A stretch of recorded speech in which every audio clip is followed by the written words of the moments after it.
There we go. Yeah. What's up, everyone? Another episode of Draconian Combat with Michael. We got a fighter, Dey McIntosh, here today. We're going to get to know him, his career, his fighting background. Then we're going to start talking about just some other stuff.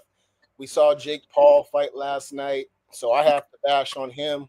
Uh, and yeah, we're just going to get into it. There's a lot of stuff happening in combat sports, but first, we want to talk to our guest. And, if you could just tell us a little bit about yourself, where you're training from, your amateur background, and things like that, we can kick it off. All right. All righty. My fight name, Buckshot Dey McIntosh. Born and raised in Anderson, Indiana. I started my amateur career off. It's funny. I was in the military, and I started my amateur career off in Colorado, which we all know it's a lot of talent down there in Colorado, and that's where I started my amateur career off. Faced a lot of tough guys. Mm-hmm. Started off in Colorado, trained under Victory MMA, under Gilbert Smith. Started my career off 3-0. Fought some tough guys. First guy I fought was a black belt in jiu-jitsu. So that shows you like it's no joke down there. It's the first guy I fought. Remember, it was a tough battle. I pulled it out. Got the TKO in the third round. Next two fights. Fought great competitors, fought great guys, got the wins. And then my fourth fight in Colorado, I fought for my first title, which I came up short.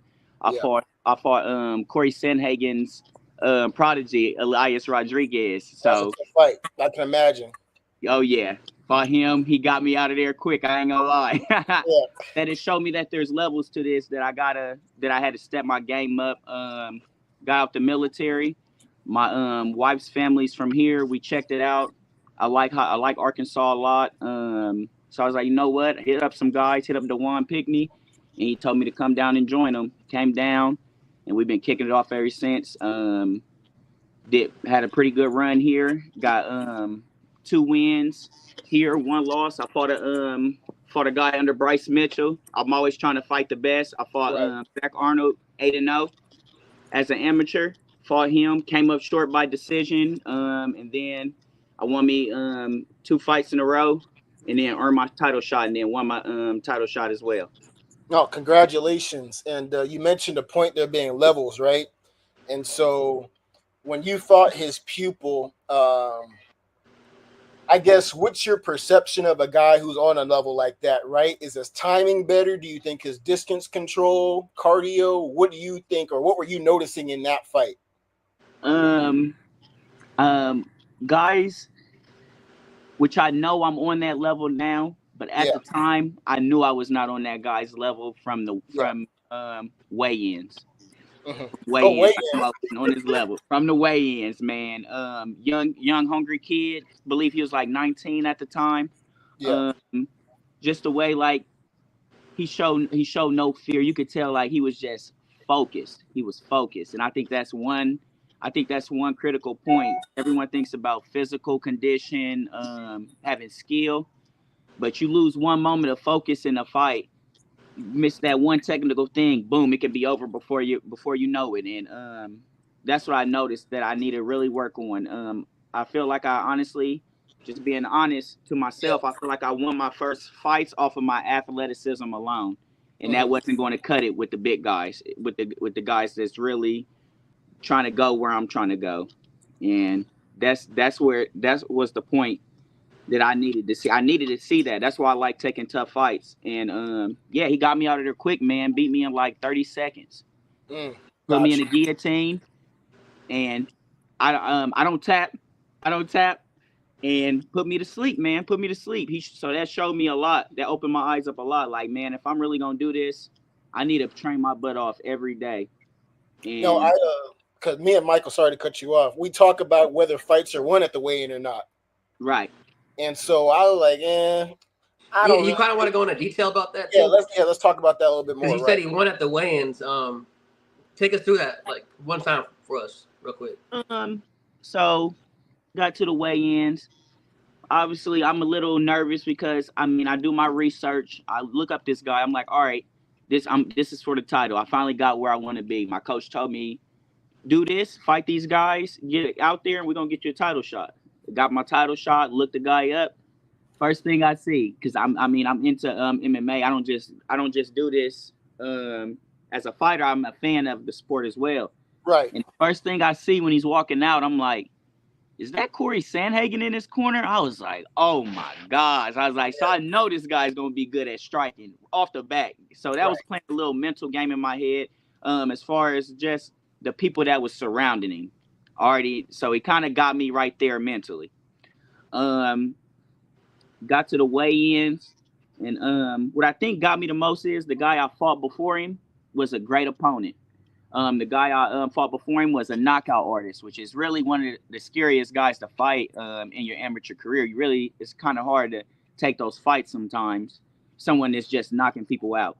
But I took that fight, and how that guy was at the weigh-ins, I kind of felt like I won him over in the weigh-ins. Got in his face, kind of bucked at me and everything, didn't flinch or anything. And then we faced the camera, and he kind of, when I came back and looked at the video, he kind of looked off like, dang, this man actually thinks he can beat me. And then when I stepped in that kid's face, his name's Elias Rodriguez. We real cool. He's a real good guy. But man, I just, you could feel someone's aura sometimes, man, and I felt it.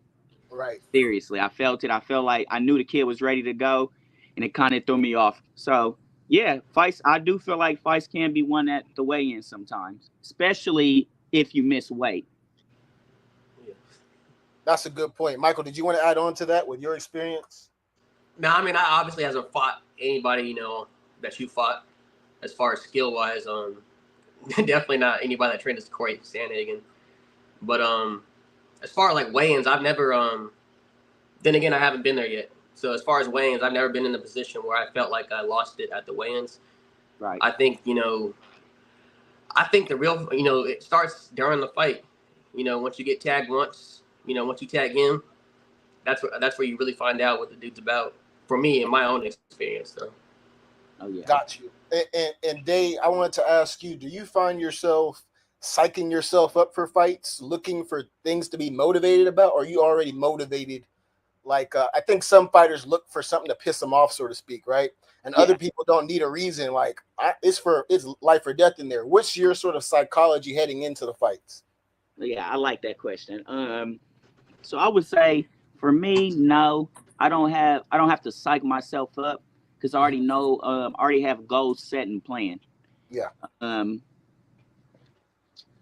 My goal is simple. I'm trying to make it to the UFC. I'm going to make it to the UFC, and I'm doing this for my family and my loved ones. So it's no really. I feel like if I put in the work in the gym, which I do, I put in the work outside of the gym, then I'll be prepared. There's no need to psych myself on something that I'm already doing. I don't need to click in anywhere because I know once I step in on those weigh-ins that I'm prepared for the fight. Got you. Michael fell off because it's janky internet, but we can cook. And so I guess my question, because I'm not a fighter, right? I'm pretty much considering taking up Muay Thai and BJJ. I haven't decided if I'll compete, but one of the things we always ask our guests is, what do you think? What should somebody know before they take their first fight, right? Or when does somebody know they're ready to compete? Not just be in sparring and training, but all right, let me take a real fight, if that makes sense. How does somebody know they're ready? I'll put it that way. Yes. I would say someone knows they're ready.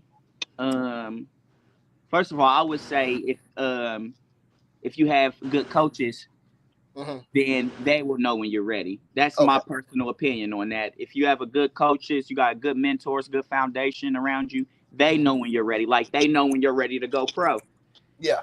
Same case. They know when you're ready to go pro. They know when you're ready to have your first fight. And I would say though, in the amateurs, because you got a little play around room. Obviously, you don't want to just go out there and lose. Right. But some people like to just go out there and have fun. But what I would say is have your conditioning up to par. Going there on a consistent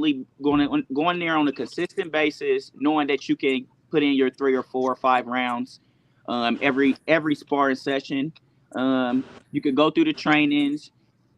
If coach speaking, because that's a big skill right there too. Like the coach sitting on the side of the cage telling you what to do. If you can listen to them, if you could trust in your coaches, y'all build that bond.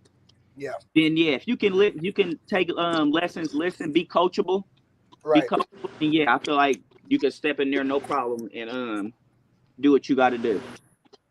Oh, got you. Yeah, I was curious about your take on that because we asked a lot of the fighters, and some have different opinions. And then I also wanted your opinion concerning like sparring philosophy, right?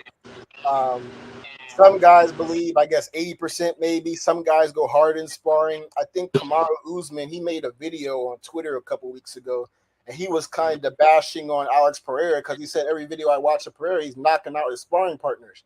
And so you hear stuff about sparring, but what's your kind of philosophy on it? Do you go up and, I guess, up the intensity as your sparring partner ups the intensity?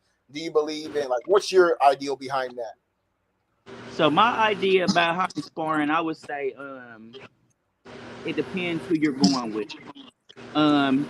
If we're going into our sparring, we do sparring on Thursdays off the chain. If we're going into our sparring sessions, not go with someone that's fairly new. Mm-hmm. I feel like even if they do pick up the intensity, they do try to get the best of me, which is fighting. So I understand. Right. I feel like the person that has the more discipline in that situation, which should be the fighter that's been training a while, should know how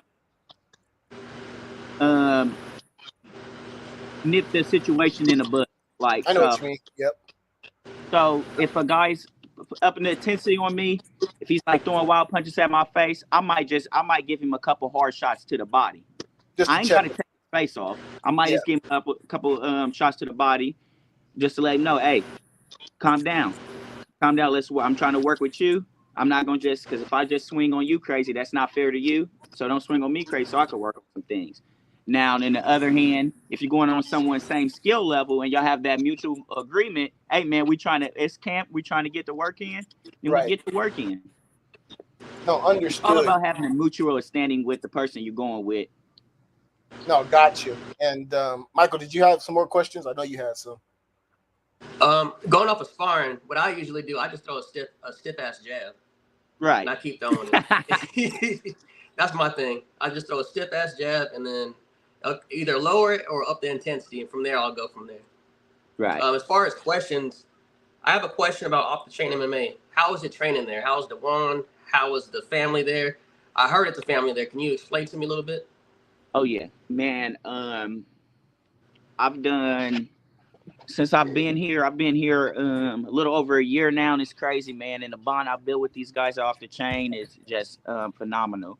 I can tell you, I've been not bashing any other gyms. I've been to some seminars though from like guys that's been in the UFC, like TJ Brown and guys like that. Train with them, and I honestly think Off the Chain is one of the best the best gym that I've seen in Arkansas. Where Dewan, man, best coach ever. He's a real good guy. He's funny, man.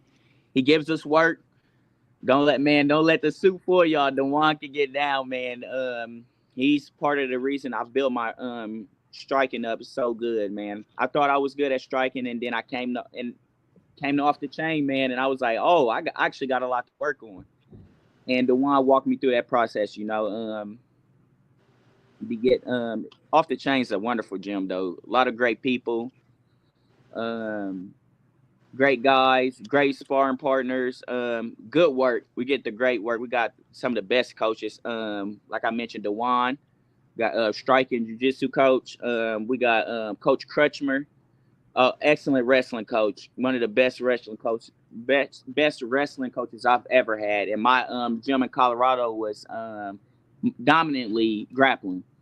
So when I got under this gym and see Crutchmer do his work, I was impressed, man. I feel like I was learning something new every day, like really stepping my game up. So Off the Chain is an amazing gym. Shout out to Off the Chain. Shout out to Dewan too. Yes, you know, sir. Earlier you were talking about taking fights that were, or your whole career basically, taking fights that aren't easy. When I did the interview with Maddox, he talked about Dewan giving his fighters, competition that makes sense. So not so much trying to what's the word, pad somebody's market or something like that. Oh yeah. He's giving you people that are on your level and people to challenge you as fighters, because your guys' overall goal is to get to that top. And I went over that with I think Maddox when we had the interview. Can you go into detail about that? Because you have had some hard fights. I looked at your record. No, you're not fighting bums. Oh yeah, man. Yeah, Dewan always, man, me and him conversate about this. He'd pull me to the side and be like, all right, I got an opponent for you. We'd talk about it. Yes, Dewan does not play on giving you easy fights. I've not had one easy fight in my whole career, and I'm thankful for that. Like, I wish people would understand that.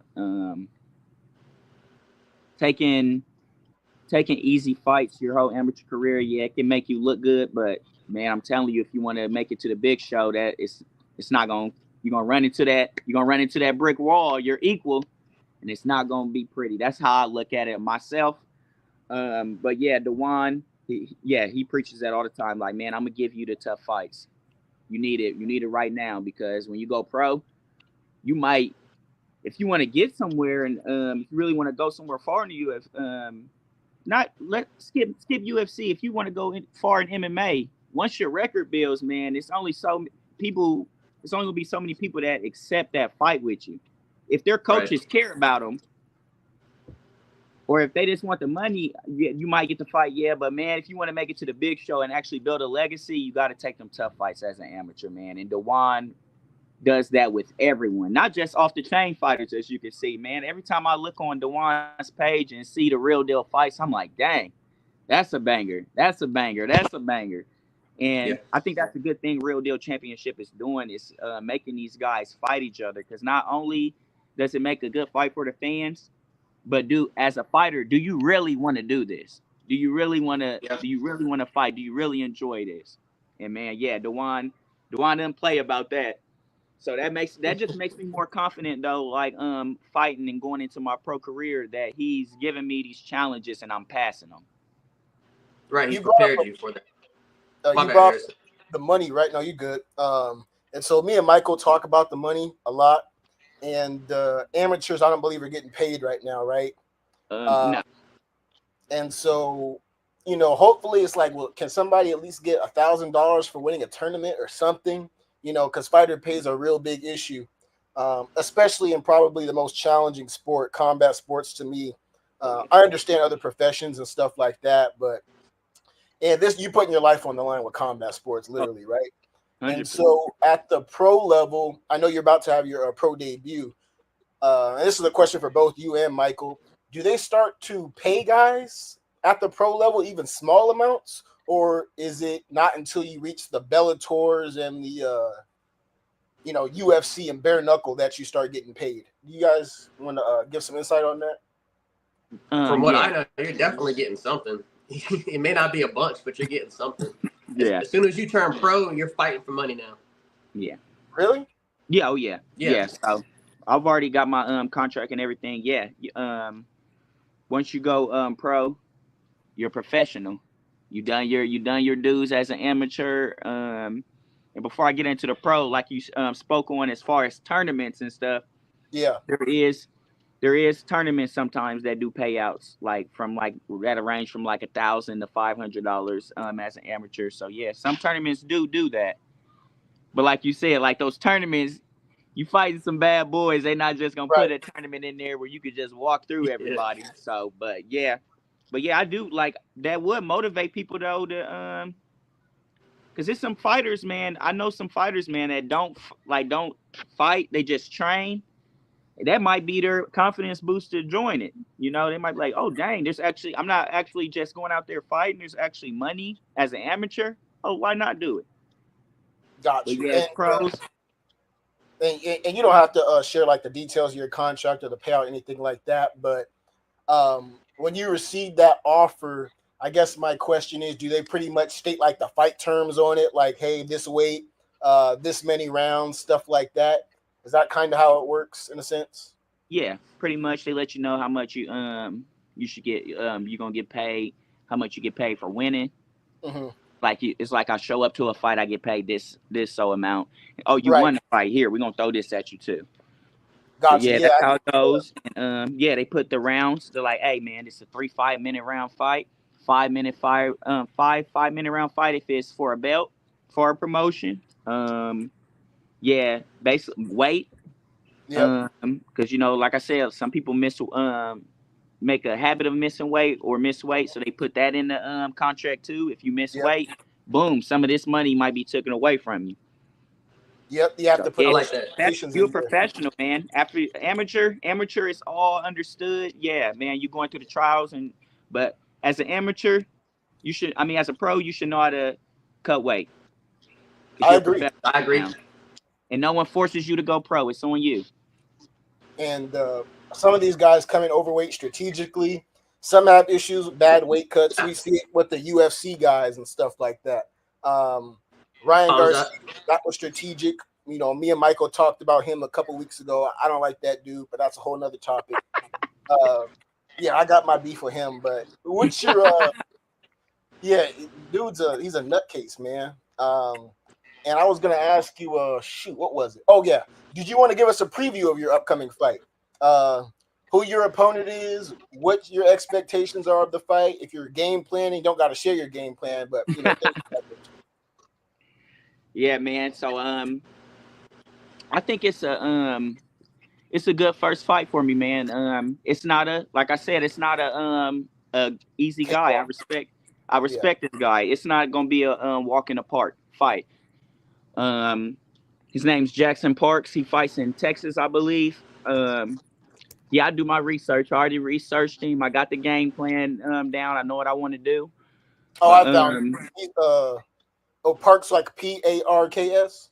Yes. Oh, Jackson with the X. Yes. Yes, sir.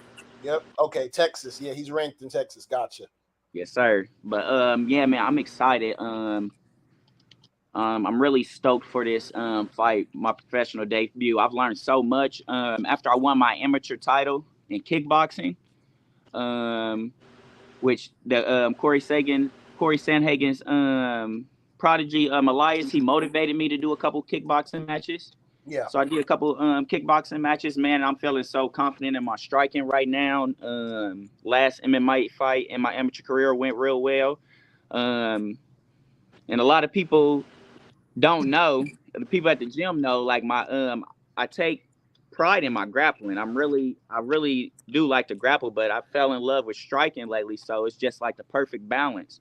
And I'm really confident in this fight. From what I've seen, looking at this guy, his striking's pretty decent. It's a little bit on the ground, but it's gonna be a show, man. I'm not gonna share too much on the game plan, but it's gonna be great, man. I can't wait for y'all to see it. Go check it out. We look forward to it. When's the date of the fight? I'll be there. August 31st. It's gonna be in Hugo, Oklahoma, RDC. It's gonna be a great one. Gotcha. No, we look forward to it. And I know Michael, he'll probably clip up the edits after you get the W. We can post it and, put it on the internet. When you're looking at a fighter like Jackson, are you at all, like, how do you put it? Because I think there comes a point where you're like, do you treat all fighters the same regardless of what you're seeing on film? Like, am I going to give this guy more respect because I think he's better? Or is my training just going to stay? My training's the same. I'm not adjusting it for anybody. Everybody gets the same smoke in a sense. Okay, I like that question. Is that your philosophy? Yes and no. Okay. So, as far as my training, as far as working out and stuff like hitting the gym, yes, it's gonna stay the same. It's gonna stay the same. I'm gonna keep getting stronger, faster, more cardio. But as far as in the gym getting work, yeah, I'll adjust. If it's a good, like Jackson, if it's a good striker, I'll make sure I'm just going with when I'm getting my sparring rounds in, I'll go with a lot of good strikers in my gym, which is not hard to find. I'll focus on going with those strikers, and then still keep my strengths. Just because they're good at striking don't mean I'm going to shy away what I'm good at. If I'm picking them apart in striking, why shy away from it? Yeah, so it does. I would say it does change. It does change, depending on fighter. Obviously, if I'm fighting a wrestler, a good wrestler, I might try to stay up and just use my hands. If I'm going against a good striker, I might do some. I might do some grappling, but you never know. You can't shy away from something just because someone else is good at it, because their strength might be your strength. Got you. No, understood. Michael, did you want to build on that? As far as my own experience? Yeah, your philosophy, yeah, when you going into your fights. I mean, I don't think too much about it. I know if I'm fighting a grappler, I don't want to be on the ground with them. If I'm fighting somebody that's more known for striking, then I might throw like more round and pound strikes at them when I do knock them down or whatever like that. But if I know this dude's good at grappling, now you just stand right back up. Yeah. But I treat every opponent the same ever since my first loss. Yeah. I think I underestimated that dude a little too much. I thought I could just come off the couch, whip this dude, and he just out grappled me and dominated Yeah, I me was for 3 there. I rounds saw straight. Yeah, I know, asshole. Yeah, they just invited me to the fight just to see him get grappled all right. I was like, what on earth? But from that though, I learned not to judge anybody. Never judge a book by its cover. Yeah. You know, you never know what somebody's capable of until you get into that ring with them. And that's how I carry each fight. I treat them all the same now. They're dangerous to me, so I need to treat them that way. Yeah, me and Michael were talking about the day looks can be deceiving, right? Sort of speaking of the fight game, because I think you're casual. They think somebody who's buff, like bodybuilder type of build, can like automatically fight. When it's probably more so the opposite. Like you could look at I look at Anderson Silva and he looks like somebody I could slap. Right. Me. Oh yeah. And then I know what Anderson Silva would do to me though. Right. But it's exactly. Like, can be deceiving. So what are your thoughts on that as far as what casuals think versus you can't judge a book by its cover like Michael was saying? Oh yeah, I definitely agree with you on that, man. Looks can be deceiving, man. I remember I took my amateur career, I took 2 losses.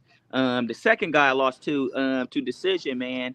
I remember DeJuan posting the picture on RDC, man. The guy was all cheesing and everything, and I was like, oh yeah, I think I got this one, man. Yeah, you're right. Looks can't be deceiving. I'm like, he's smiling in his picture. Weigh-ins, he's smiling, man. We got to the fight. Dude, strong as can be. I would have never pictured him being as strong as he was. And I was like, oh my gosh, this is going to be a war right here. We stepped in that ring. Like you said, looks can be deceiving, man. He wasn't the buffest guy. He was just like me, man, real skinny.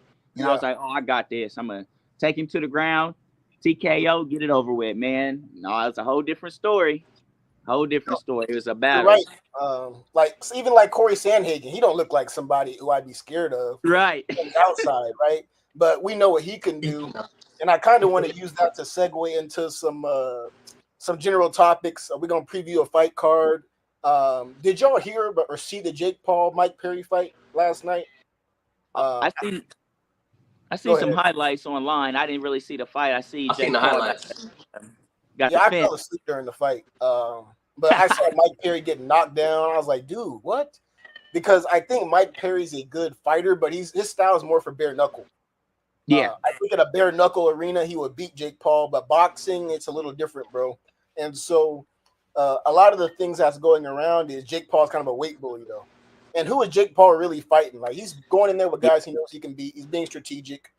All right. So what are your opinion on, and this is a question for both of you, what are you guys' opinions on influencers kind of taking over combat sports in a sense? As far as like these dudes are just jumping in, they're kind of playing the sport. Like, I don't know how I feel about it. What are you guys' thoughts? I'm still here, though. Hey, 1 second. Can y'all hear each other correctly? Yeah. Can you guys hear me? Y'all both hear each other correctly? Wait, did you guys? My internet is trash. Y'all both like. Oh my goodness, Michael. But if y'all can hear each other correctly, it's cool. All right, Dave, did you hear my question about y'all can hear? Yeah, we got each other. Dave, did you hear my question about For sure. All right, influencers? Continue. Yeah, I heard your question. What's your response to that? Man, I feel like it could be a good thing / bad thing.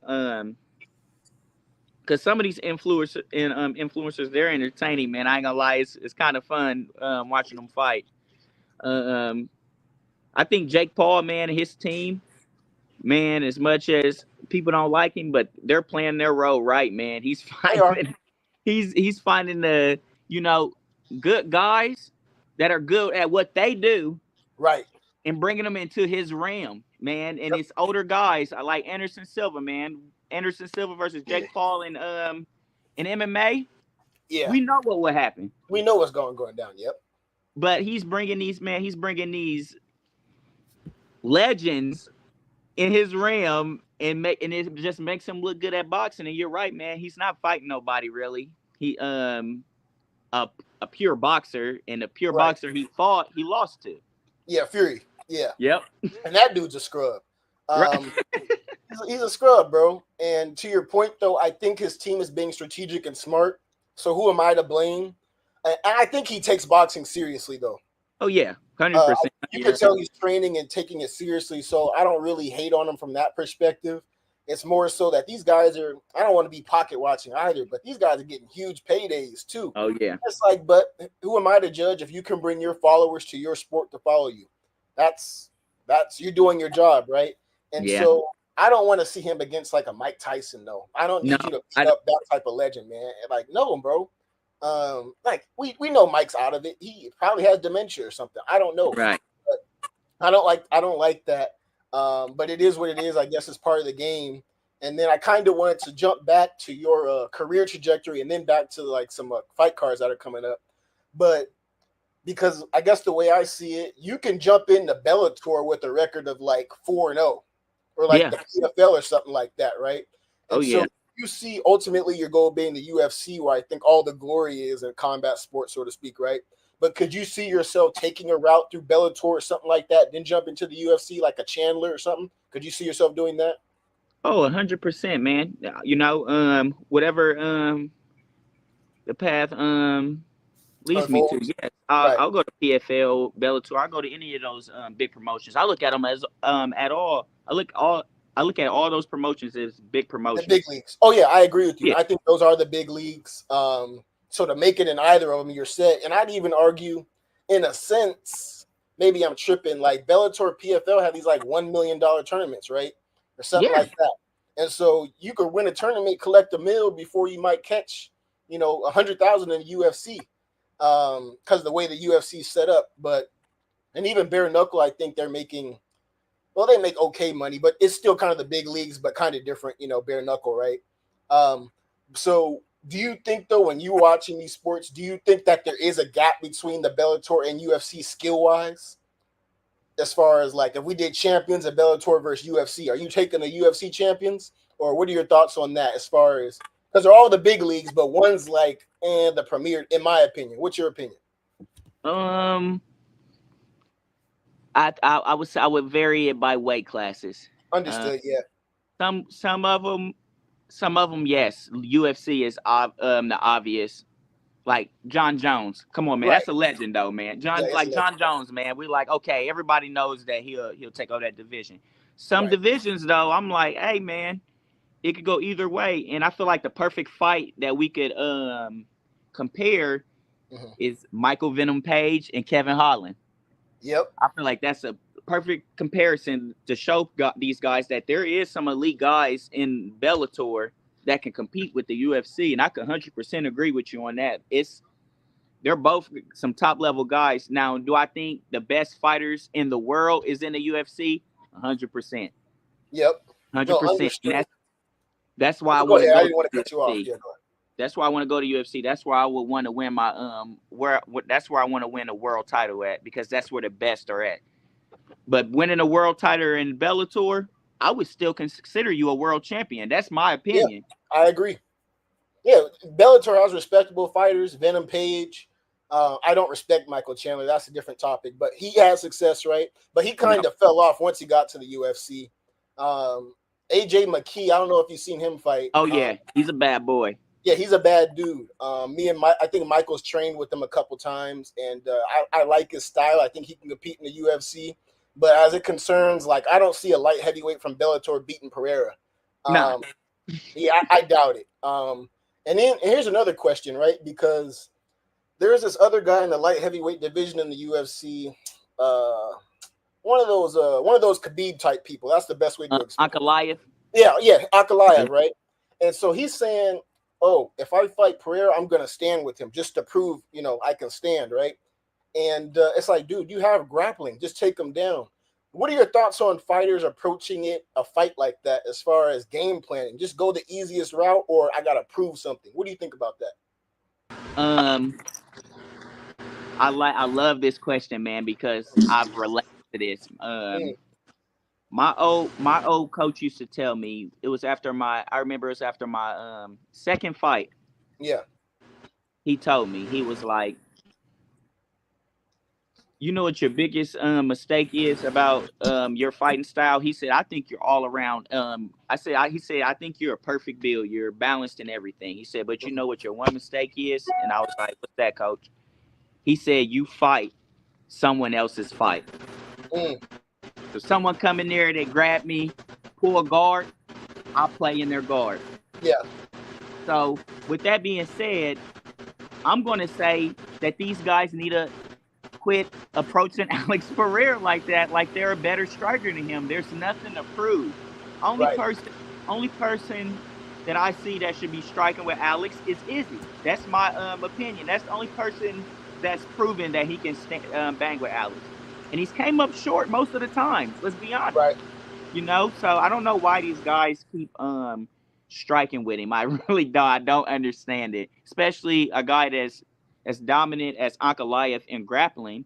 I mean, we've seen what happened with him and the Jan Blachowicz dude. Yeah, Jan Blachowicz. Yep. Yeah. Yep. Jan took his legs out, and he was still taking him down. I mean, he took his legs out. Right. And he was still taking him down easily. And it ended up being a draw in that fight. So my question is, if you can't beat him in that department in striking, and he tore your legs up, leg kicks, which Alex Pereira is dominant at.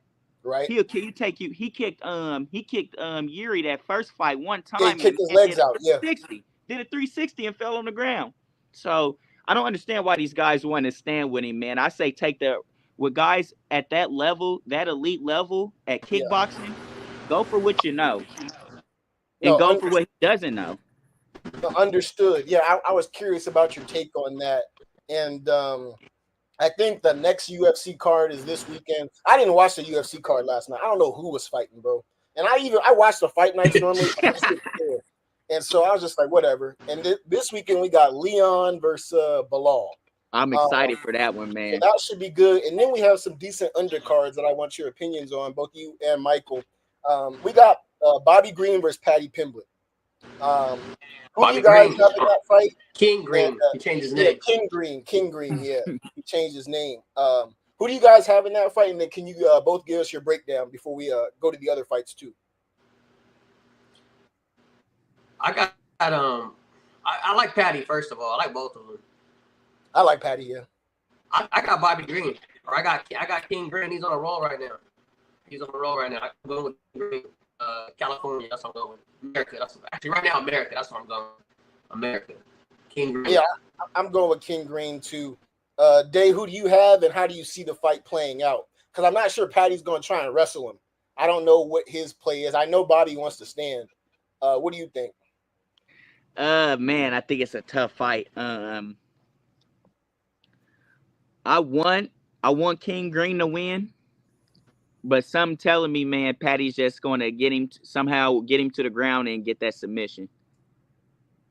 I think people forget Paddy. I think he's a BJJ black belt. Oh yeah, he's good. He's a good black belt. I really think if Paddy gets it to the ground, he finishes him by a submission. I want King Green to win. Yeah, I really do. If it stays standing up, we all know how it's gonna go down. Right. I felt like Paddy should have lost his last fight against Gordon. I was upset about that. Gordon picked him apart and then he somehow got the unanimous decision. But he can't play if he plays that standing game with Green, he will not last. I think Green will pick him apart. But I'm gonna go with Paddy for like the second, third round submission. Got you. Yeah, me and Michael, because I like Bobby Green. His style is very boxing oriented. He rolls with punches. We're not really seeing that from a lot of fighters. And sometimes me and Michael break down our favorite boxers in MMA.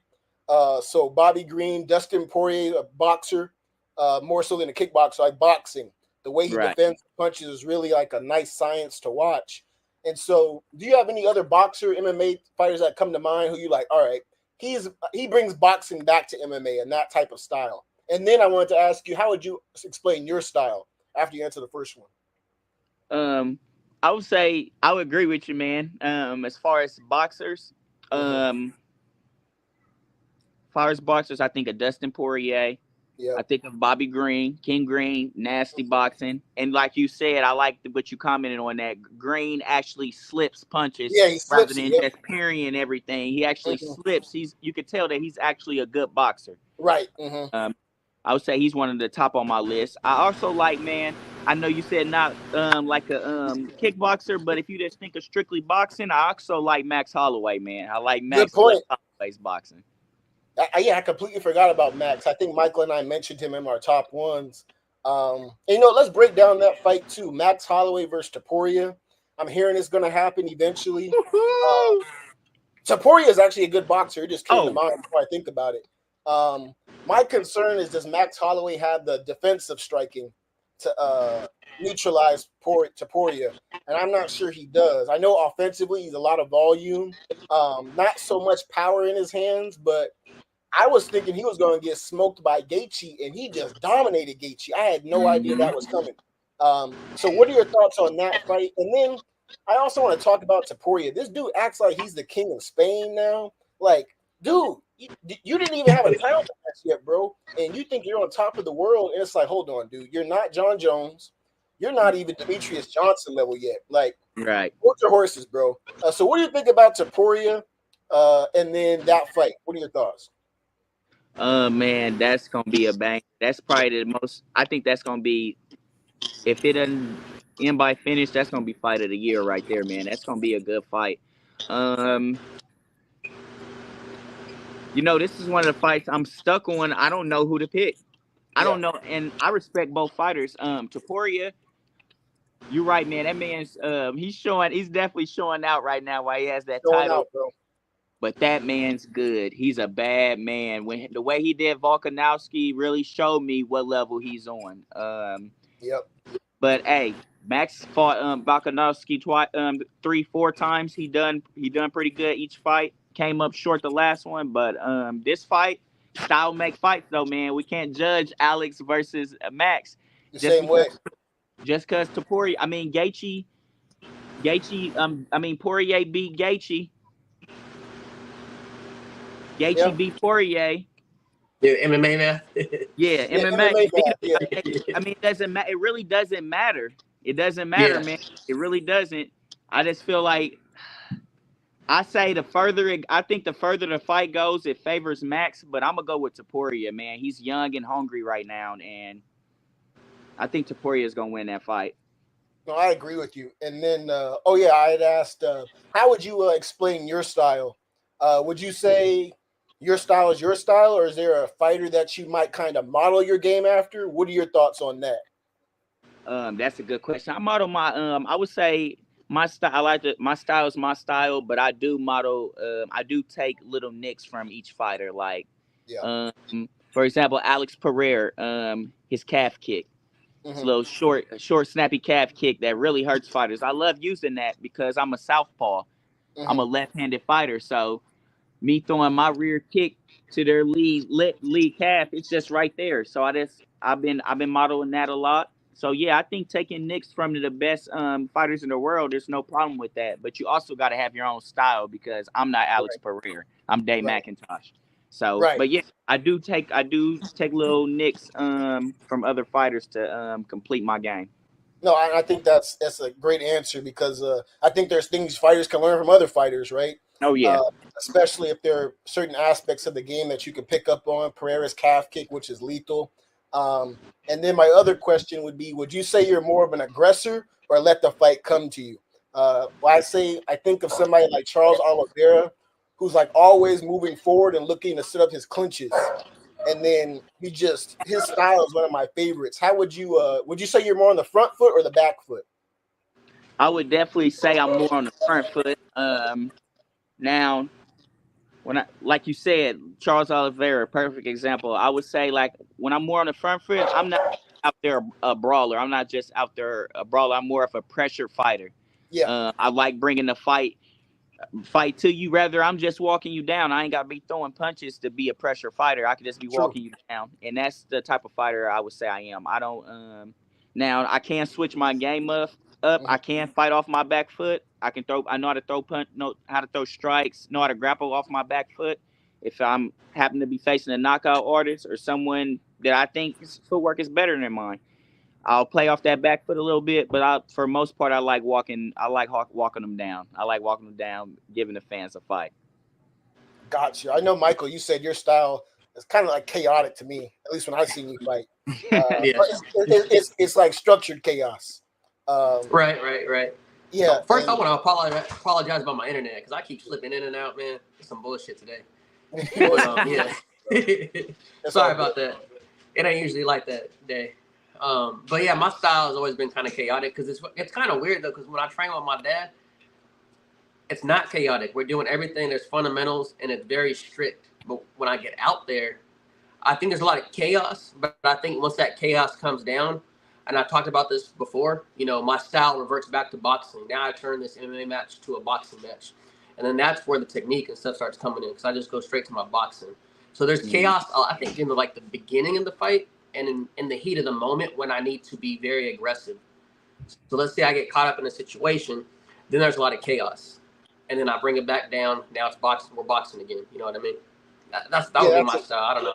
Sometimes I just like to go out there and bang too. So no, that's a good point, Michael. And I wanted to get both of you guys' takes on sort of the finishing sequences of a fight. So when you're getting that finish, right? Or when you see a person hurt, what's going through your mind? Is it like, let me get them out of here now? Or are they still a little bit dangerous? I know it depends on fight to fight, those type of nuances, but what's your mentality when you hurt somebody and you're like, okay, this person might be out of here. So I'm a pounce on them or I'm a chill a little bit. What are you guys' thoughts on that? That's a good question, man. My thoughts on that, man, for me, it depends on who I'm fighting, and it depends the situation. If it's on the ground and they're ground and pound, if they're covering up, I'm going for the kill. I don't care who they are. I'm gonna keep striking until the referee stops it, or till they stop moving and the referee has to pull me off. That's how it is. Now striking, standing up, it could be a little different, man. Some guys set you up off of that, like how Izzy got Pereira, man. Everyone thinks he's hurt.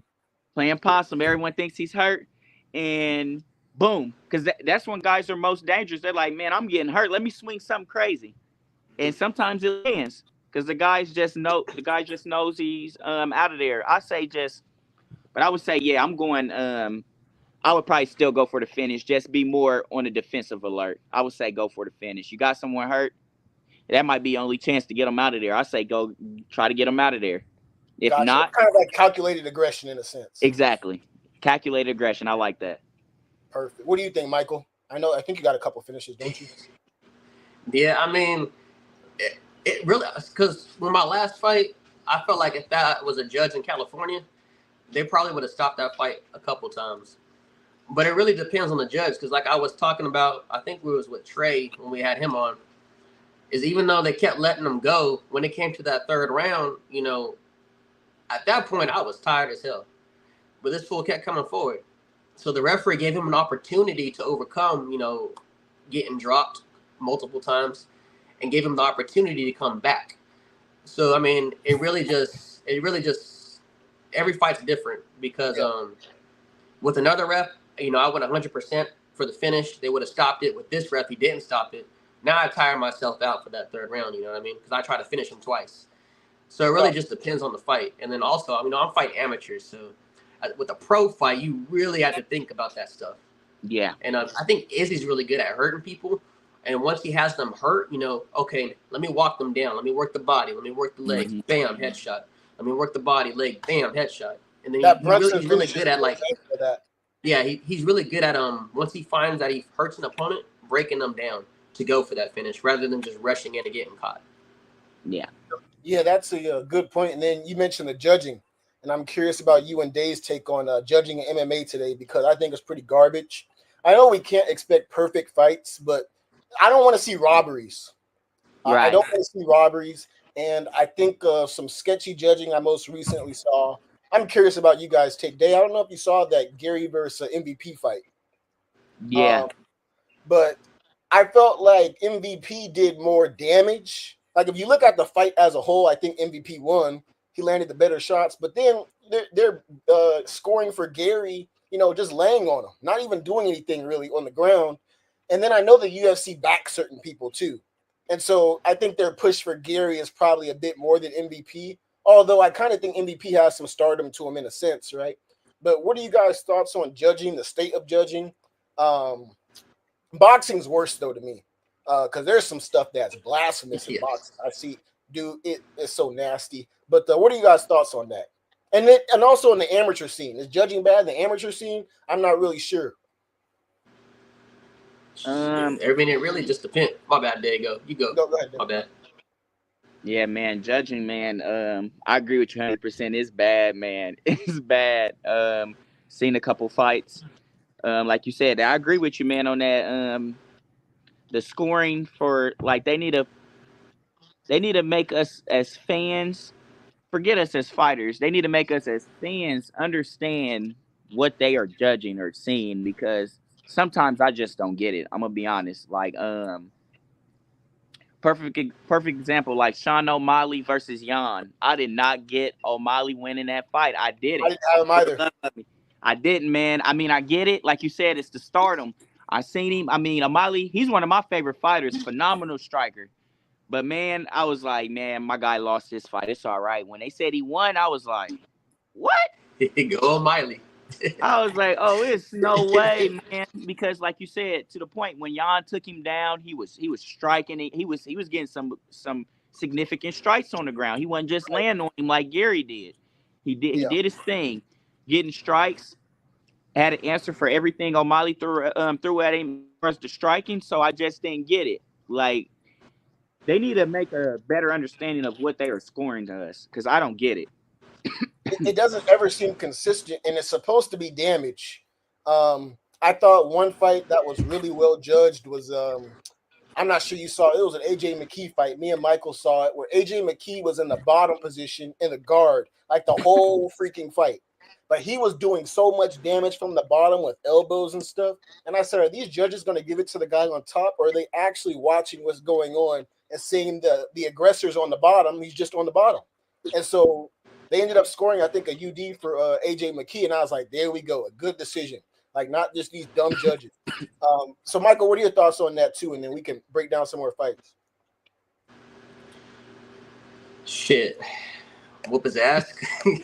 As long as you're whooping their ass, it's pretty obvious who won. It should be, but it's not, But as far as, like, I agree a little bit. Like, they should be called for stalling. Yeah. So, like, let's say you have somebody in a dominant position as far as grappling, but you're not doing anything as far as, like, submission attempts. You're not hitting them to the body. You're not kneeing them. You're not hitting them to the face. At least something. You know what I mean? Right. Staying active. So if you're in a dominant position and it's grappling, you at least need to be active, and you shouldn't win that round based off just laying on top of somebody, especially if that person at the bottom is working. AJ's case, he was giving them elbows to the face. You know what I mean? That's the main thing. And I think you brought up Ian Gary, because his situation was a little different. He was holding him against the cage, and he really wasn't doing much with it. But I mean, he was controlling them. So it's like, how do you judge that? I don't think I'm not really sure what goes into being a judge. I feel like if you judge, you should at least train a little bit, you know what I mean, in the sport. Yeah. To have some knowledge of it. You should maybe compete. Like they get McDonald's, you know what I mean? For judging, bro. Yeah, it's like they make anybody, like, you want to judge, you've seen it on TV one Saturday, now you want to judge, and as long as you take the proper, I don't even, what goes into judging? I don't even know. Like, bro, like, how can somebody become a judge? Like, I think anybody can, right? As long I as looked into it, maybe that or reffing, and you might have to take some classes and stuff like that and get certified, but obviously I don't know what type of curriculum they're running, because it's not consistent, man. I got to look into that, because that's actually, that made me think for a second, like, what does it take to be a judge, to be honest? Because we've seen some shitty judges. bro, it's real nasty. And one thing I also want to get you guys take on these promotions, right? And we're not asking you to name names or anything like that because I don't want y'all getting in trouble. But do you think some of these promotions do a lot of shady tactics? As far as maybe even like, hey, I need you to come in overweight for this fight, but we're gonna sign that this deal, or take a dive. Do you think that stuff is going on? Because I know it's happening in boxing. I can name so many examples where the sanctioning bodies work with like the promoters, and they do a lot of sketchy stuff, man. So what are y'all thoughts on that, and just like the sort of the dark world of MMA? Because I know Dana's done it. I've seen some egregious stuff, bro. So hey, just so you know, Harrison's the conspiracy guy, by the way. Yeah, my conspiracies are right. And we're gonna use that to segue after I get you guys' take on that. Until we're gonna talk about it, Michael, because we haven't argued about it yet. So we're gonna talk about it. Okay, I already know where you're going with this. You already know, but yeah, Dave, what are your thoughts on that? I'm a boxing fan. I like watching boxing. Yes, I 100% agree with you, man. They're doing something behind closed doors to fix it, to get the show on the road. Mm-hmm. I definitely agree with you on that, man.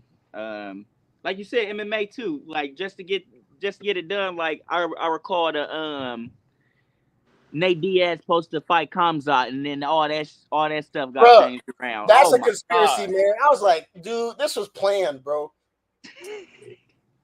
Yeah, you got Holland fighting Khamzat now. I mean, just a whole shift. I agree with you on that, man. Now that I think about it, because I just thought about when you were explaining it, I was trying to think, and I was like, yeah, that just don't make sense. Why is Nate Diaz fighting Khamzat in the first place? I don't know. Right. Bro, we already knew what would have happened. Right. That fight's ending in less than a minute, literally. He went from fighting Khamzat to Tony Ferguson. Yeah. That's crazy. Which should have been made in the first place, but I knew they wanted to throw some trickery in there, bro. That's why everything's kind of sketchy to me. And then, because we're on the conspiracy tip, me and Michael have been arguing, right? Did Donald Trump really get shot? I told Michael, I said, dude, he didn't. If he got shot, it was a pellet gun or a BB gun.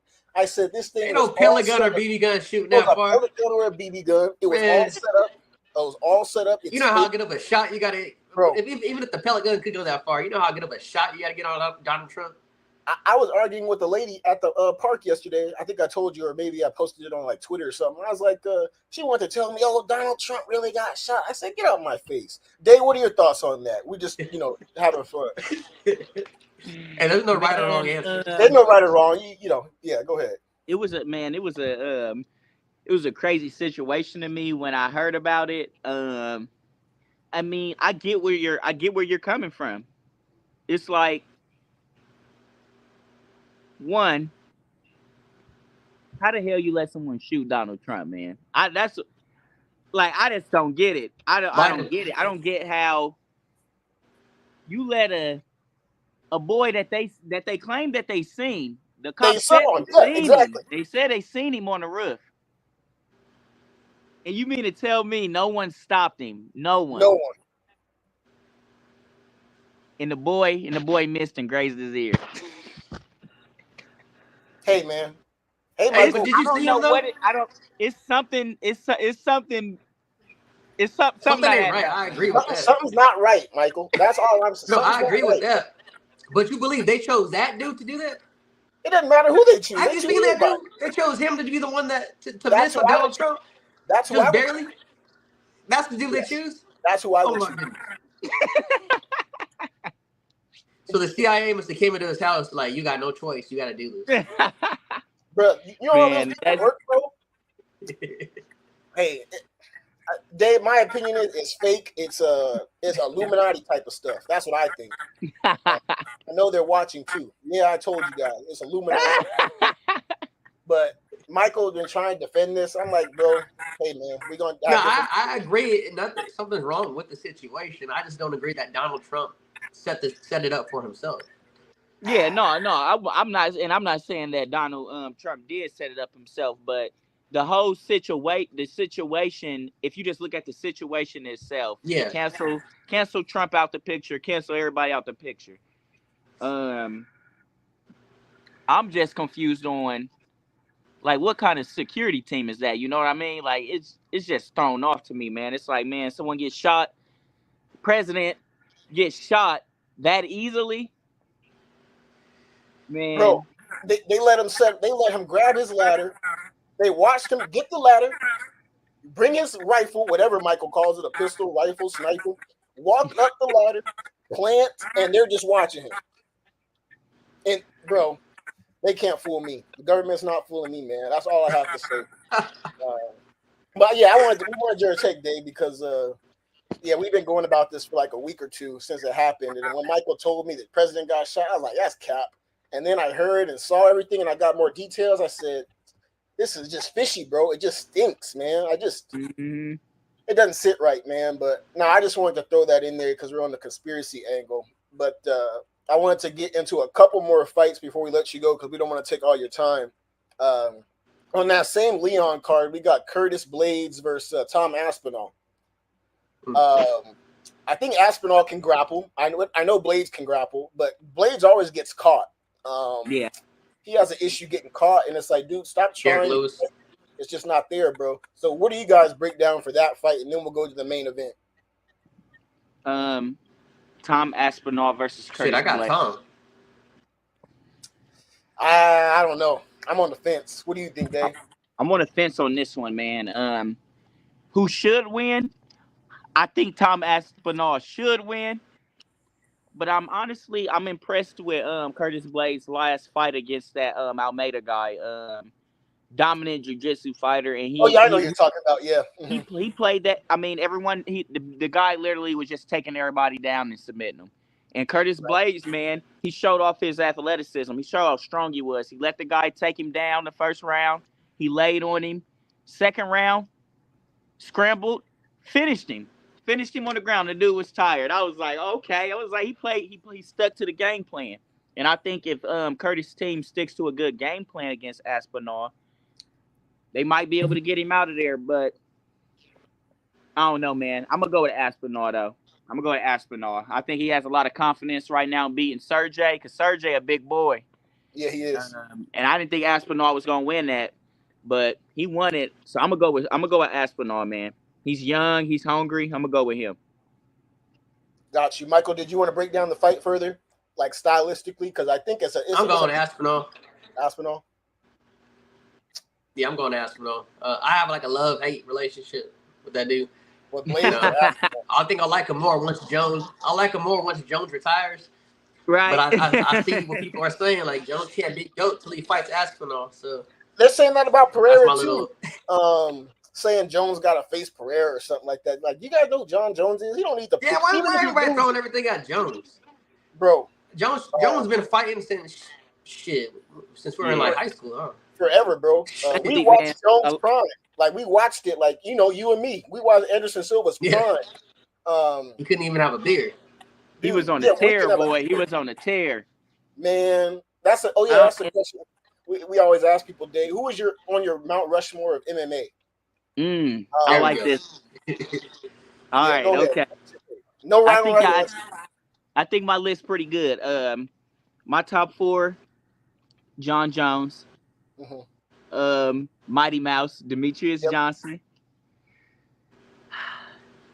I gotta put Anderson Silva, man. I'm gonna put Anderson Silva, and then I'm gonna go with George St. Pierre. That's my Mount Rushmore right there. Those 4. Gotcha. We have the same 3. I don't have GSP on mine though. I have DJ. I have Jones and Silva. I don't know who's my 4th. I forget. It's like there's like tiers to Mount Rushmore. So if we're talking about top tier, I think we're pretty on the same page. And then you have like that second tier. That's kind of where I have like the GSPs and Khabibs. Okay. Like you're GOAT status, but you're not GOAT. Right. Michael, did you want to go over yours again? I know you have some scrubs on there, or did you not? No, I had no scrubs. I had John Jones, Anderson Silva, Fedor, and Mighty Mouse. Those are my 4. Fedor. Yeah, Fedor. I forgot about Fedor. Yeah, Fedor is from. Yeah, Peter was one of my favorites growing up in those Pride days. And yeah, good list, Dave, because we had somebody. What were the other homies talking about? Michael, their list was. They said, I think Maddox had Tony Ferguson. Kevin Holland. He said Kevin Holland. I said, man, what? What Darius had Kevin Holland. Yeah, Darius had Kevin Holland. Bro. But it's just everybody's opinion. But I was like, all right, man, we're not asking you for your Mount Rushmore, bro. That take was crazy. But and then we got the main event. Leon versus Bilal. I think Bilal is hated by the MMA community, bro. Oh yeah, he is. Bro, I think Bilal's gonna take this. You know it. We all know that. Yes, he's hated. Everybody hates him, and I'm like, where did Bilal go wrong? I know his style's not the most pleasing, but it's like, did he ever do anything to you guys? He didn't. Nah, he's just not allowed, dude. Yeah, I don't know, man. I don't know what their issue is, but what are you guys' thoughts on why the MMA community hates Bilal, one, and then that fight in particular?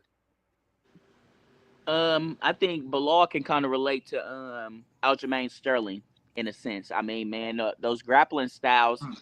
Those grappling styles. I mean, those are great guys. I like Aljamain Sterling. Me as a fighter, I like his style. He runs with what he's good at, and people don't understand how hard it is to hold someone down. It takes skill to hold someone down on the ground. And Sterling goes for subs. He's not just laying in France. Like, people just act like Go ahead. You do It's not easy taking someone down, let alone holding them there for 5 minutes. It's really hard. But I think, people like to see knockouts and stuff. People want to see finishes, and I think that's where Bilal fails at. Like, he's just a good grappler. He's a good wrestler. People tired of seeing that. He's not popular, and people don't want to see that. And that's what it comes down to me. I mean, I think they don't like that he's confident in his skill set, which he's a very good fighter.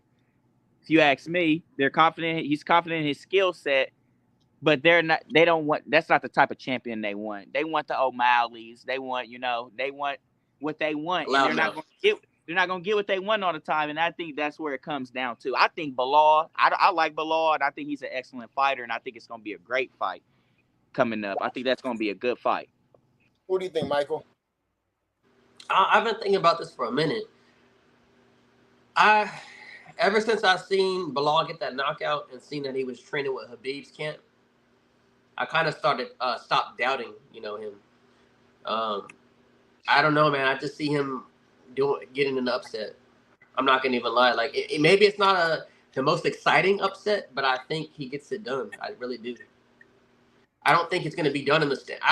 I take that back though, because Leon Edwards is a good striker. So I don't know what might happen on the feet, but I don't want to roll Bilal out, because I have gone against him in the past, but ever since he got that knockout, and I've seen that he was training with Khabib's people, he's training a whole different style now. He's training really hard. Those people train hard.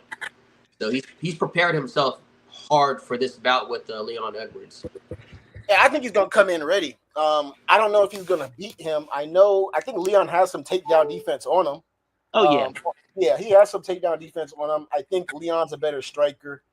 So I agree with that. It should be an entertaining fight, though. But I don't know why they turned on him. I know why they turned on Sterling. That was that Yan fight, the knee. Yeah. I was watching that fight with my dad, and that's when they turned on him. And then I think they turned on him with the eye poke, though, to be honest.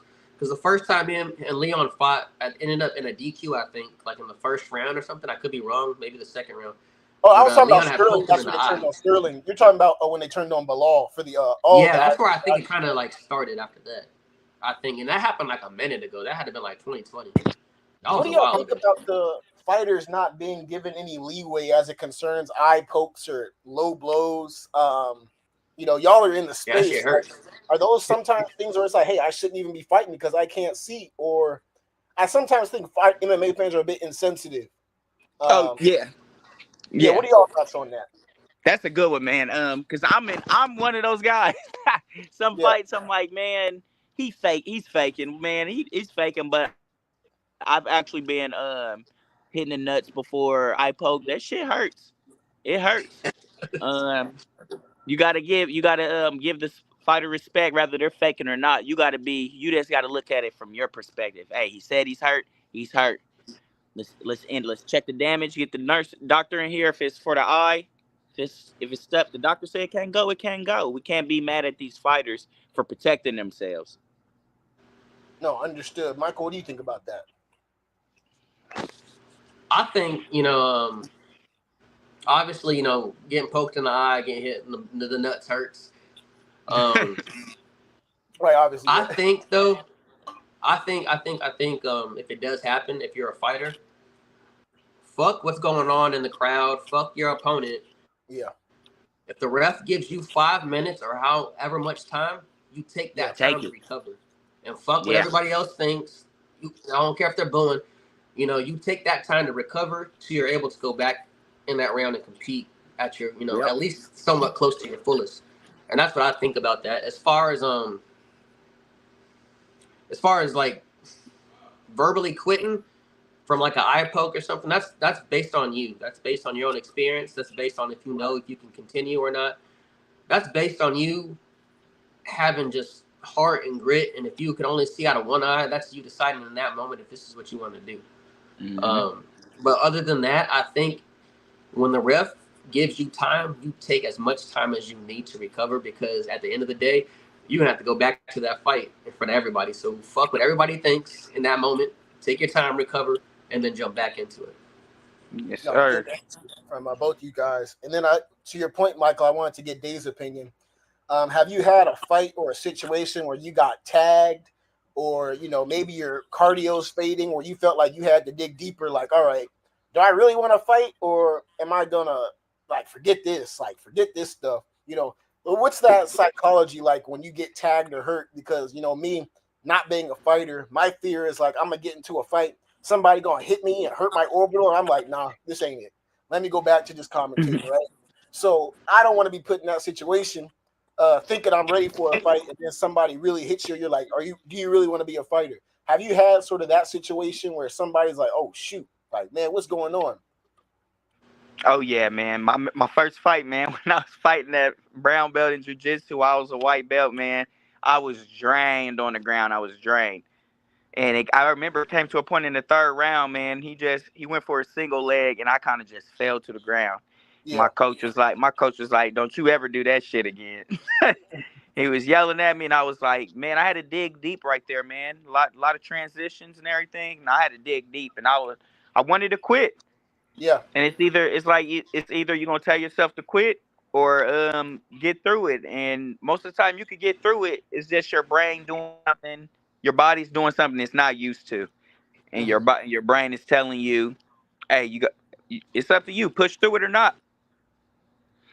That's a good point. I think John Jones mentioned, he was maybe talking about his fight with Dominic Reyes going into the 5th round. He's like, either I can just lose my belt or I can go out here and win it. But he pretty much says, like, it's a choice you make ultimately. Yeah. Yeah.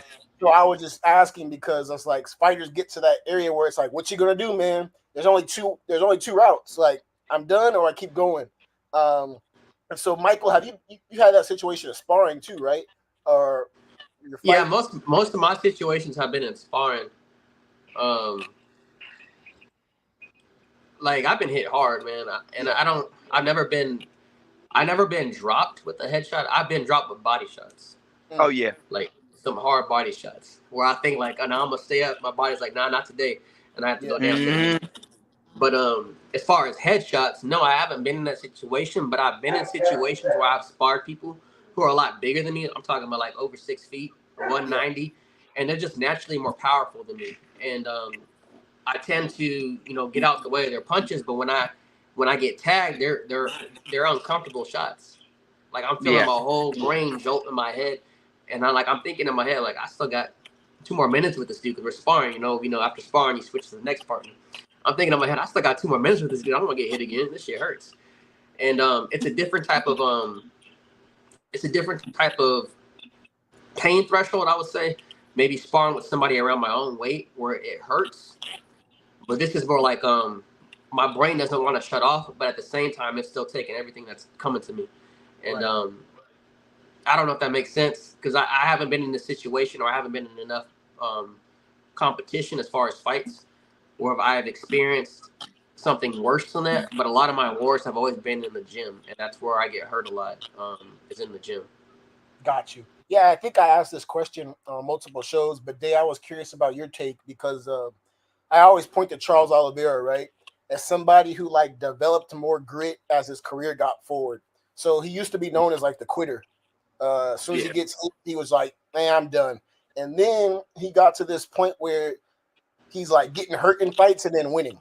Chandler, Gaethje, he just shows all this resolve. It's like, where'd you get this from? Because it's like you became a different person, mentally, right?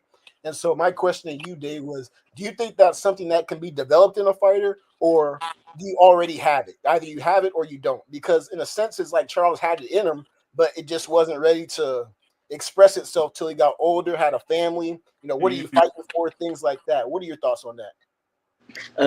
I think you just answered the question. I agree with you, man. I think it's in everyone. That piece of grit, right? That grit, like just the whole grit coming out. I agree with you 100%. You just got to pull it out, man. You got to get in that situation once and be like, you know what? I ain't gonna quit no more. I'm gonna give him my all. And Charles is one of the best at it, man. Like you said, hurt by Gaethje, Poirier, hurt by all these guys, and somehow come back and submit them or knock them out.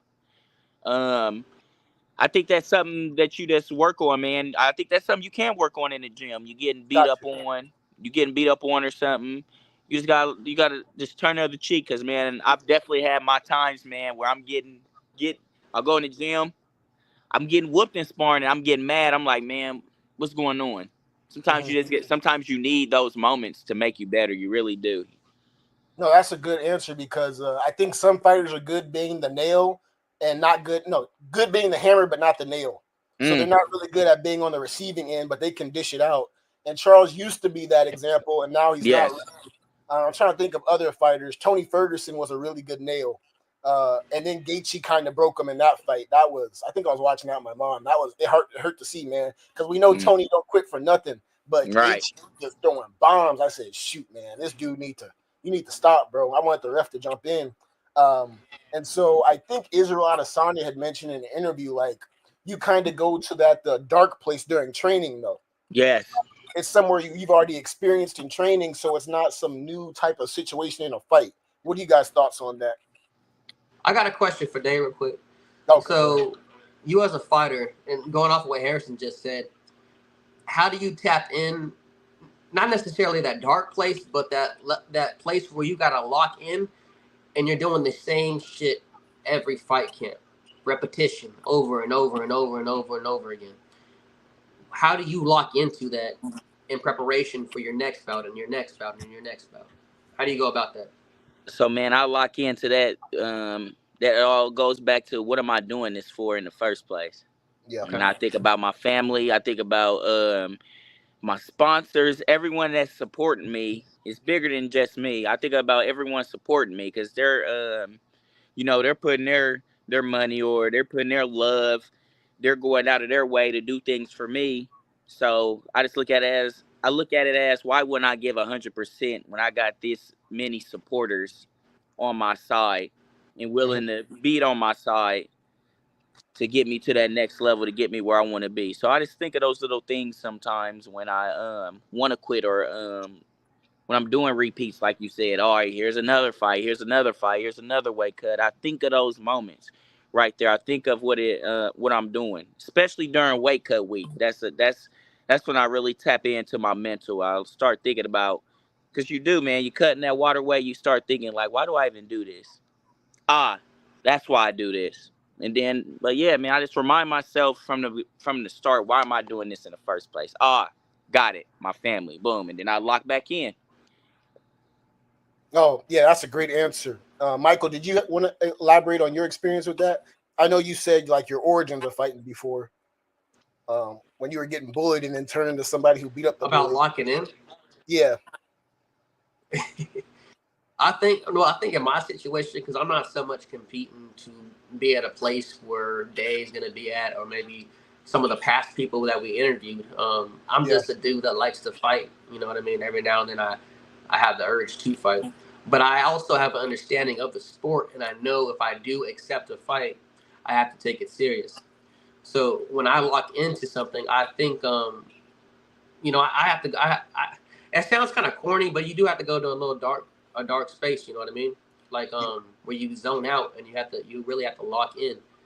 And I think I use maybe sometimes trauma in my past that I have locked in here that I haven't expressed. You know, maybe verbally, but I express through my fighting, and that's where I kind of lock in when I do accept a fight, and I know that I have to take this serious. When I have those long days when I'm doing the same thing over and over again, I've eaten minimal calories, you know what I mean, and I'm burning more calories than I ate. I have to train for 3 or 4 or 5 hours after work, and as it gets closer to weigh-ins, I'm only drinking maybe like that much water, as I get closer to bedtime. So there's little things I have to tap in mentally. I think everyone's different, but as far as myself, those are things that I have to tap in with myself. Maybe some things I haven't solved up here, and that's how I get through it. Because, like I said, like I drive myself crazy pre-fight, as far as training. But the week of the fight and the day of the fight, I feel at peace because I know I've done everything I can do in preparation for that fight. No, that's I want to get both you guys take on fight prep, mainly sort of living what they call the fighter's lifestyle, right? We know guys like John Jones, like historically they said he would do coke and then show up to fight, or like he could drink, but that's John Jones, right? Like we know not everybody can be John Jones, but Dey, like, what's your philosophy on sort of your out of the ring lifestyle? Some guys are party people. Some of these fighters talk about vices, vices, things like that. Whether it's the typical vices. What are your thoughts on trying to juggle that? Maybe wanting to have time for fun, but not necessarily, or just fully living the fighter's lifestyle as it concerns nutrition. I ain't gonna be at the strip club, stuff like that. What do you think? I think it's important to have balance.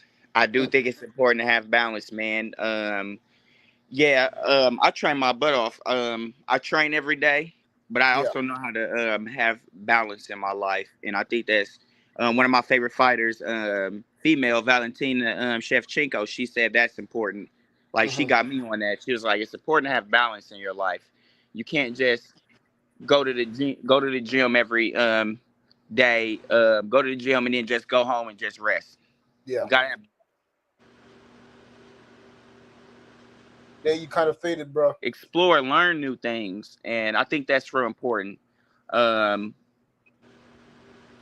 yeah, the higher level you are, you gotta grind.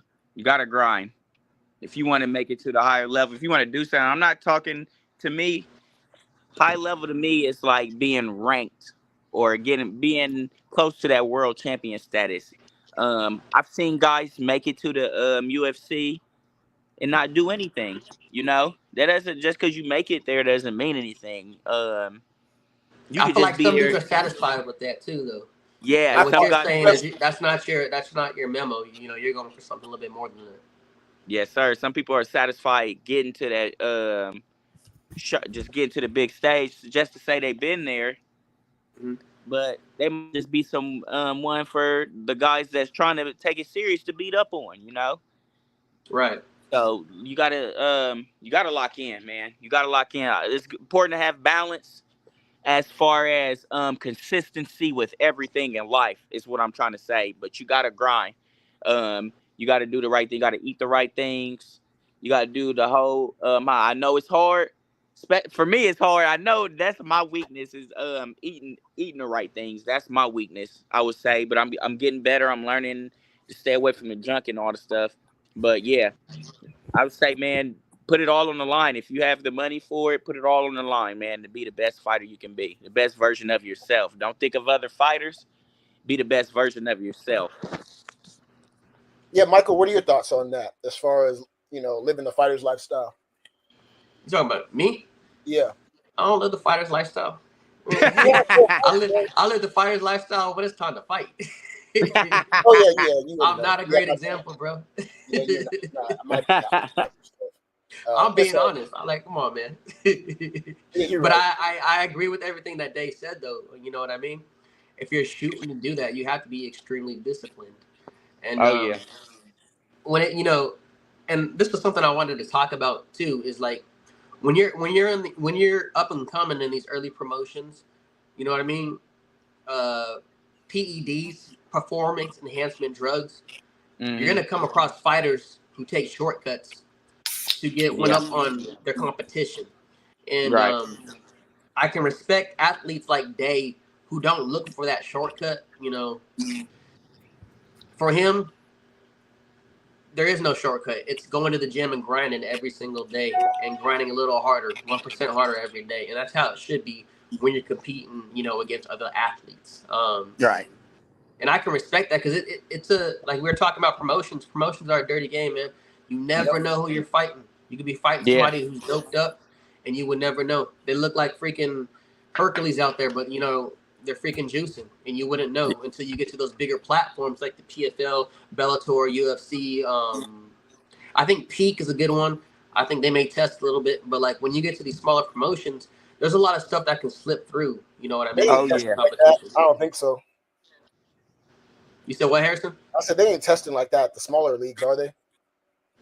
I think they are to an extent, though. I don't think it's as strict as like a UFC or a Bellator. Yeah, they're not going. I get what you say. Yeah, they're not going out their way to be like, hey, we need to test him. We need to do a random test pool this month or so. Yeah, exactly. I don't think the smaller promotions have the resources either. Because like Sada, they'll pull up to your house. They say these fighters get pulled up on at 2:00 in the morning, have them dinner with their families, and you got to get. I don't blame Jones. He was having a party. They pulled up on him, and he started smoking. And he got to get that case now because I think they charged him or something. Hopefully he gets off. But man, that's how you know Jones is back. Dude, yeah, you know he's back. Yeah, when he's off the shenanigans, bro, he's getting charged for stuff. Unfortunately, but that's my GOAT regardless. I joke on Jones, but that's my GOAT. I'm with you on that, man. That's my GOAT forever. I don't care what nobody say. I don't care what nobody says. I don't care about the rumors I heard about. I don't care about that. I don't care. But that's what I wanted to bring up. Sponsorships, right? Because me and Michael have talked about how we kind of want to get into the promoter side of MMA, you know, fighter management, things of that nature, right? And so for you, what's the process for getting a sponsorship? Like, even if I could start helping people get sponsorships or something, just to get my feet wet, like, how does it work in your experience? Man, I would say the best way to get sponsorships is just small. I would say start off small local businesses. Yep, that's what I found on the internet. Yep, small local businesses, man. People from the city you're from, you know, that want to see you do good. That's the best way to start as far as building your sponsors up. And then just going out there, being an exciting fighter or being exciting in whatever you do. Like, just make people see that you're going that extra mile to be great at what you do. And also, and then when they do sponsor you, just show that continuous support. And then it starts a trend. They start telling people, hey man, this is a good person to sponsor. He's actually going to do something for you. Like, that's how I got one of my most loyal sponsors, ATA. I sponsored them and shouted them out on my social media, did everything I said I would do. Yeah. And then I remember they said they sponsored this one company and they didn't do anything for them. And they see that stuff. You might not think they do, but they see that stuff. And then next thing you know, you got a loyal sponsor. And then they got people coming to you without you having to do anything.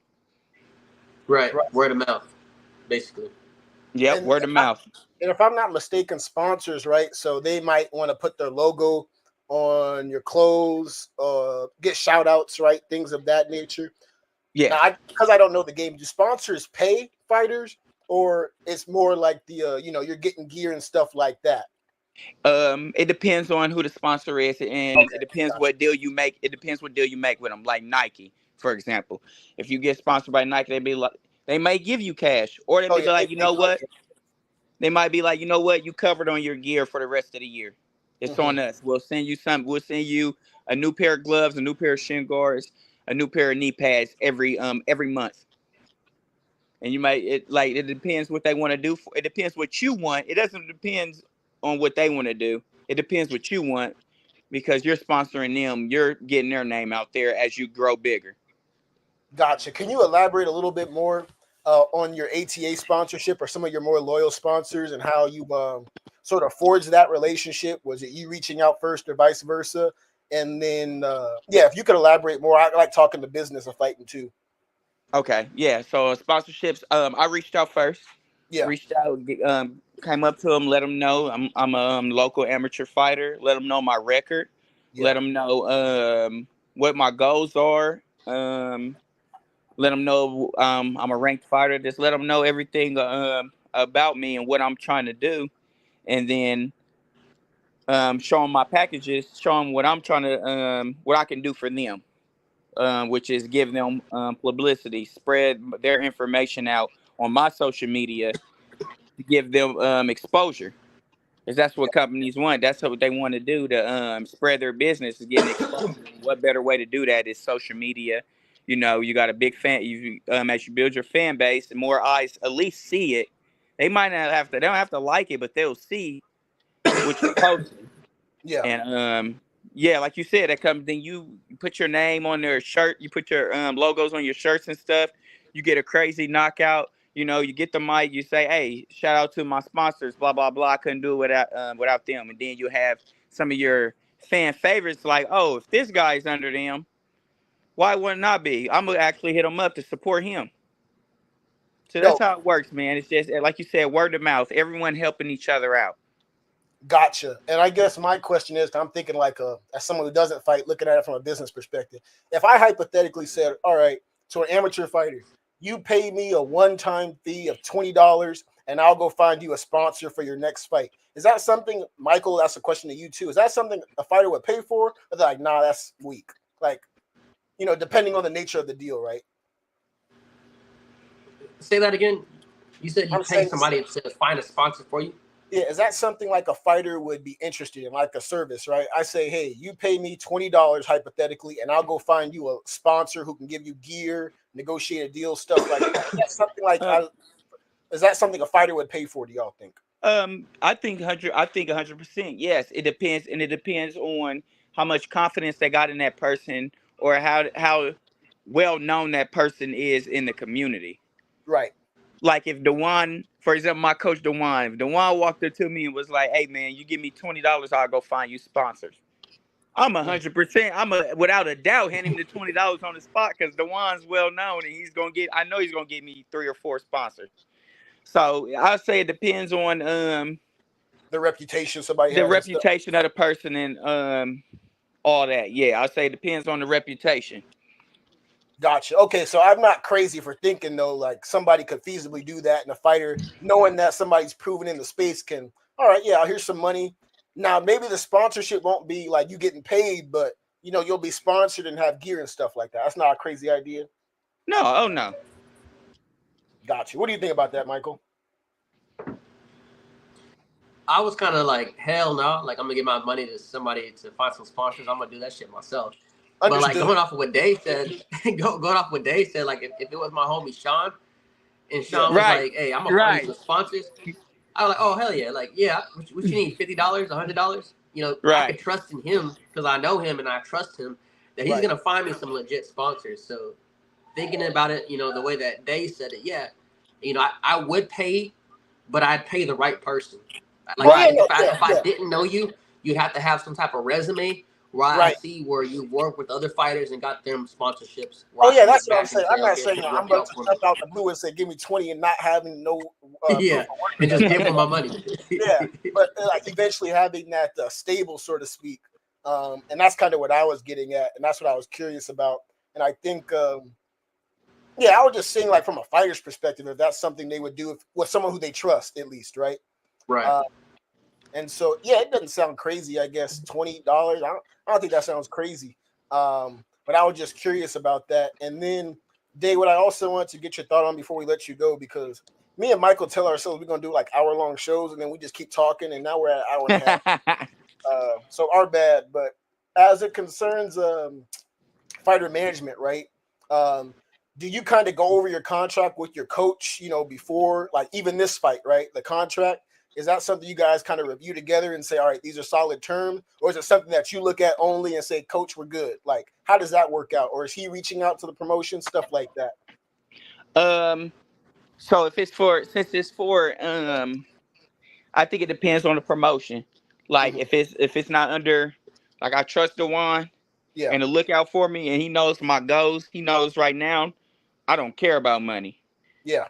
I'm trying to get to the big show. Let's get these fights. Let's get it on and build Yeah. off of that. Now, if it's a other promotion that I'm fighting under, and I feel like something don't look right or something, yeah, I'm gonna go over with Dewan. Me and Gotcha. Dewan to look at it, and I know Dewan knows what needs to happen for me, and he's gonna look out for me. So I basically, if it's under any promotion other than RDC, then yeah, me and Dewan will look over it together. But if it's under RDC, I know Dewan I'll be taken care of. I'll be all right, and I trust him, and I'll sign that contract. Gotcha.